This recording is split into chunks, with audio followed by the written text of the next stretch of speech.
Sa malawak at madilim na alapaap, sa ilalim ng bilog na buwan, ay mabilis na pinapagaspas ng mabalasik na halimaw ang kanyang mga pakpak. Punong-puno ng galit ang kanyang muka na pagbayarin ng isang mortal na muntik siyang bawian ng buhay.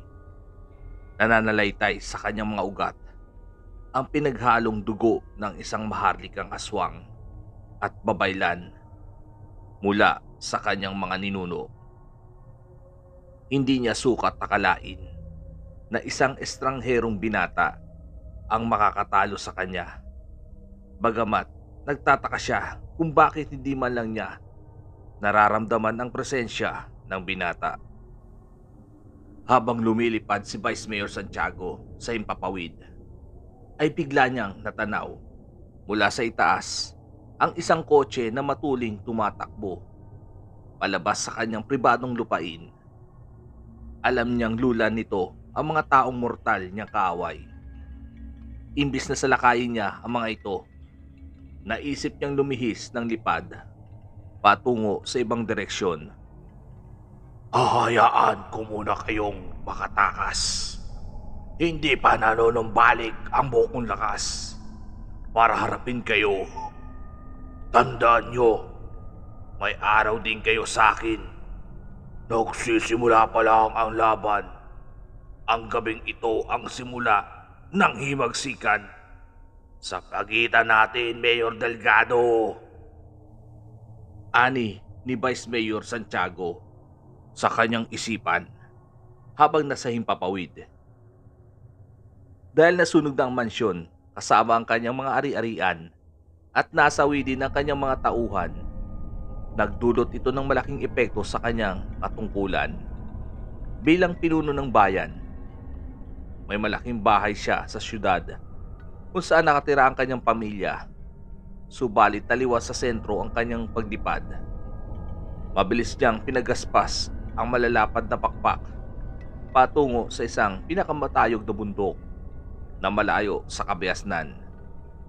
Sa tugatog ng isang bundok ay mayroon isang malaking lumang gusali na animoy pinaglipasan ng panahon. Marami ding nakatirik na bahay sa tugatog malapit lang sa lumang gusali. Sa gitna ng isang malaking sulo ay maraming mga tao ang umiindak habang dumadagundong ang malakas na tunog ng tambol. Sa likod ng kasiyahan ng mga taong sumasayaw ay merong isang bulto ng katawan na nakatali sa isang pabaliktad na krus malapit sa malaking dambana. Nang nilimahid sa dugo ang hubot-hubad na katawan ng lalaki habang nakagapos na mahigpit ang kanyang mga kamay at paa. Maawa kayo sa akin. Pakawalan niyo ko. Nangihinang sigaw ng lalaki sa mga taong sumasayaw sa malaking sulo. Tila hindi siya naririnig ng mga ito at patuloy lamang sila sa pag-indak. Sa gitna ng dambana, isang matandang babae ang nakaupo sa harap ng isang rebulto, nakawangis ng isang demonyo. Napapaligiran siya ng mga itim na kandila habang umuusal ng dasal. Isang panalangin bilang pagbibigay pugay sa Panginoon ng kadiliman. Hawak ng matandang babae ang isang libreta na tanging mga babaylan lamang ang may kakayahang bigkasin ang bawat nakalimbag na letra, mga orasyon gamit ang mahika negra. Habang umuusal ang matandang babae ng panalangin, bahagi ng kanyang ritual, ay nagsisimula na siyang himasin ang nakaukit na simbolo sa nakabukas na pahina sa lumang libreta. Matapos niya makumpleto ang ritual, ay nagsisimula ng umangil ang mga taong umiindak sa malaking sulo. Sa kanilang pag-angil ay unti-unti na ring nagbabago ang kanilang anyo bilang nakakakilabot na mga halimaw. Tila binalot ang tugatog ng singasing ng mga mababangis na nilalang. Mukhang natapos na ang seremonya. Ito ang 13 ng kabilugan ng buwan. para sa huling alay sa aming Panginoon. Makakamit ko na ang walang hanggang kapangyarihan para sa huling alay. Ito na ang pinakihintay kong araw na sakupin ang buong sanlibutan. Ani ni Vice Mayor habang papalapit na siya sa tugatog. Natigil ang nakakabinging pagtangis ng mga nilalang na lumapag ang mga paa ni Vice Mayor sa lupa malapit sa dambana. Lahat sila'y nagsiluhod bilang pagbibigay pugay sa kanilang pinuno. Subalit nanatiling nakaupo sa lupa na nasasapinan ng pulang tela ang matandang babae. Nakapikit ang kanyang mga mata habang hawak ang isang punyal. Hindi man lang nito pinansin ang pagdating ng bise-alkalde. Tahimik na tumayo ang matanda at lumapit sa ribulto na gawa sa tanso. Nilaslas niya ang kanyang palad at pinatakan ng sarili niyang dugo ang bibig ng sinasamba nilang Diyos. Matapos niyang patakan ng dugo ang dambana, ay sunod niyang ginilitan ng leeg ang lalaking nakagapos na nakabaliktad sa krus. Isinahod niya ang dugo ng alay sa isang gintong kopeta. Habang nanatiling nakapikit ang kanyang mga mata, nang mapuno ng sariwang dugo ang kopeta, ay agad niya itong ininom. Matapos inumin ng matandang babae ang dugo ng huling alay, ay doon lamang niya iminulat ang kanyang mga mata. Sa wakas, nanumbalik ng aking paningin. Muli ko nang makikita ang liwanag ng buwan. Sa mahabang panahon ng aking pagkabulag, ay nag-usa ako ng matagal. Ngayong nakakakita na ako, ipaparanas ko sa buong mundong ito ang kasawian. Dadanak ang dugo sa lupa at gagawing alipin ang mga mortal. Ngayong nanumbalik na ang paningin mo, Lola Gabriela, may bibigay mo na ba sa akin na walang hanggang kapangyarihan? Saad na tanong ni Vice Mayor sa matandang babaylan na walang iba kundi ang kanyang abuela na may dugong maharlikang babaylan. Si Gabriela ang katipan ng dating pinuno ng mga halimaw bago ipasa ang trono sa kanyang apo. Nasawi ang kanyang asawa sa naganap na labanan sa pagitan ng mga ninuno ni Mayor Delgado. Ilang dekada na ang nakakalipas. Nasawi rin sa naganap na labanan ang mga magulang ni Vice Mayor Santiago.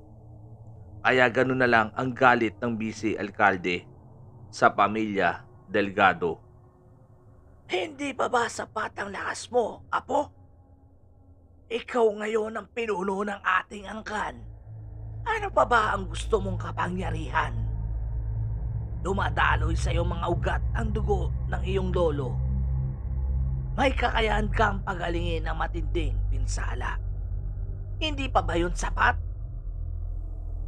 Ako nga ang pinuno ngayon sa ating angkan.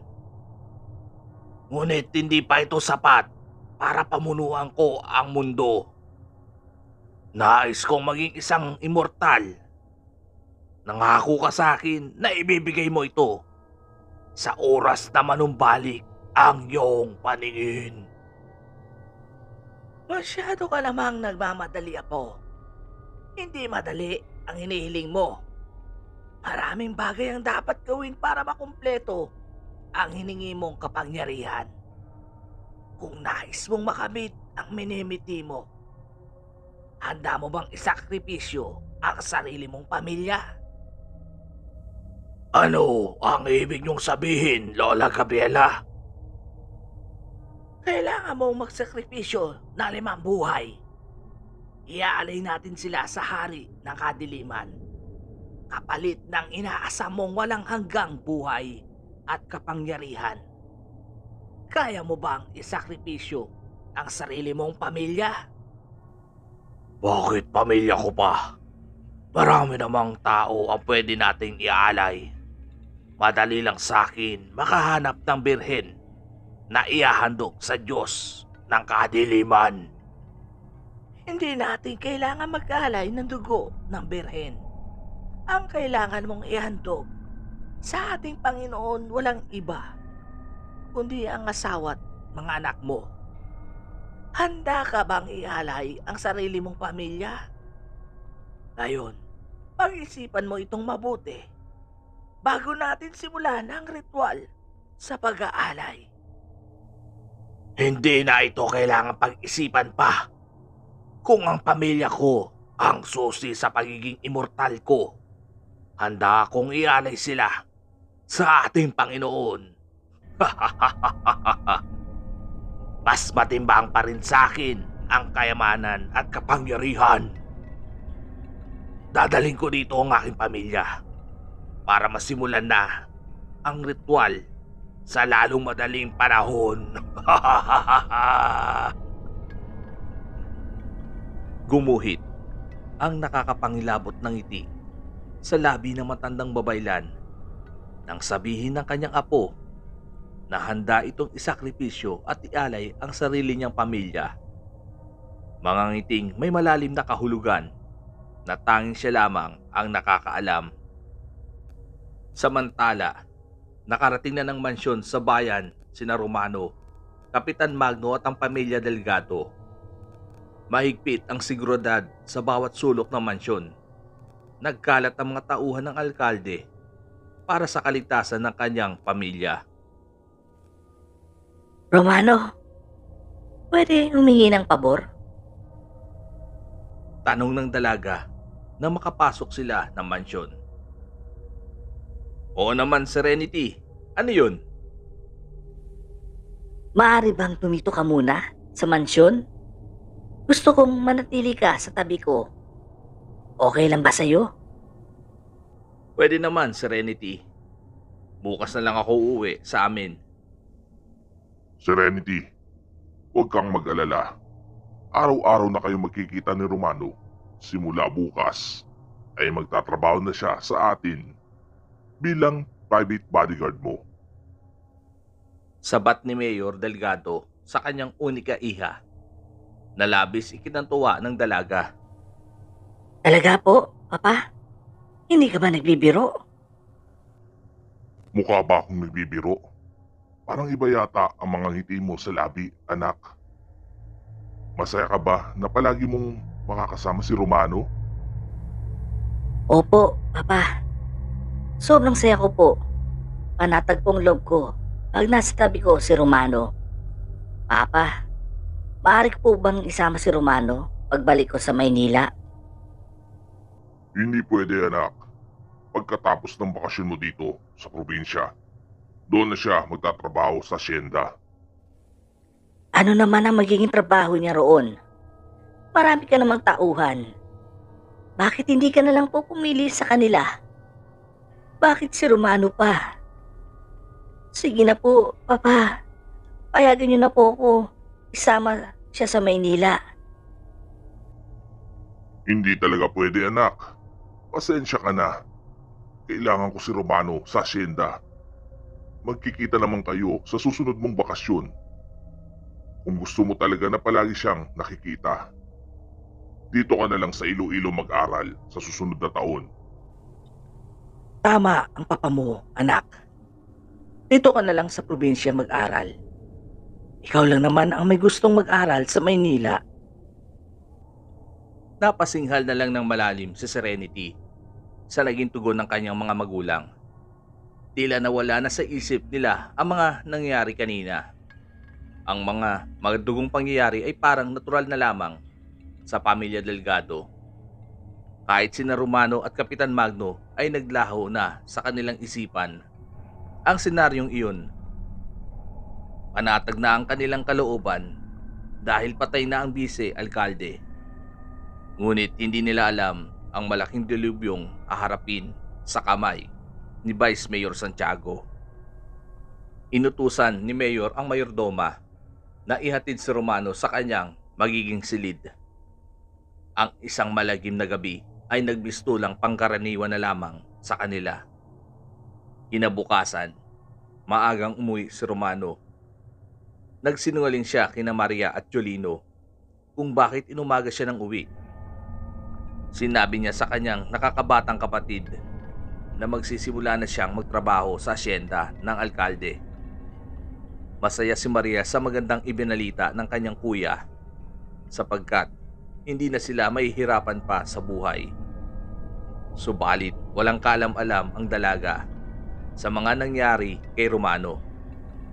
Bago siya bumalik ng mansyon sa bayan, inilaan muna ni Romano ang kanyang sarili sa mga sagradong tandang. Pinakain niya ito ng positibong enerhiya. Nanatiling dalisay ang kanyang puso at kaluluwa dahil wala naman siyang pinatay na inosenteng tao. Isang kampo ng kadiliman ang muntik na niyang bawian ng buhay, kaya't nanatiling malinis ang kanyang pagkatao at hindi nabahira ng kasamaan. Samantala, bago pa man sumikat ang araw, ay nakabalik na si Vice Mayor Santiago sa kanilang bahay sa bayan. Patapos niya makausap ang matandang babaylan na ngayong araw din niya dadalhin ang kanyang pamilya sa tugatog ng kabundukan para ihandog sa hari ng kadiliman upang maisakatuparan ang kanyang inaasam na makamit ang walang hanggang kapangyarihan at kamatayan. Sa madilim na himlayan, sa bahaging likuran ng gusali, sa tuktok ng bundok kung saan hindi masyadong nasisikatan ng araw, ay tuwid na nakatayo ang matandang babaylan habang kinakausap ang ilang mga puntod na gawa sa malalaking banga. Mahal kong asawa, kaunting panahon na lang at magkikita tayo ulit. Ikaw at ang mga anak natin ay muli kong bubuhayin. Ibabalik ko sa iyo ang trono bilang pinuno ng ating angkan. Ikaw at ako ang maghahari sa sanlibutan. Kaya konting tiis na lang, Solomon. Nakilang babaylan. Kailangan natin magdoble ingat. Baka isa sa mga kasapi natin ang magtraidor. Alam mo namang nasa ilalim ng pamumuno ng apo mo ang bawat nandirito sa tugatog. Diba? 6 na buhay ang kailangan nating ialay sa ritual. Sino ang pang-6? 5 lang ang kasapi sa pamilya ng apo mo. Bilang lang, sa mga kamay ko ang nakakaalam ng ating mga plano. Oras na merong maging traidor sa atin, ay babawian ko ng buhay. Gusto mo bang malaman ang huling alay? Opo, nais kong malaman. Ang apo ko ang kukumpleto sa huling alay. Kasama siya sa mamamatay sa magaganap na ritual. Hindi ako manghihinayang na patayin ang sarili kong apo. Wala siyang silbi para sa akin. Tama nga ako nang iniisip. Ang apo mo ang huling alay kay Satanas. Sa wakas, makikita ko na muli ang kapatid ko. Tila nagkasundo sa masamang balak ang dalawang matandang babaylan. Ang kanang kamay ni Gabriela, ang mismong kapatid ng kanyang asawa.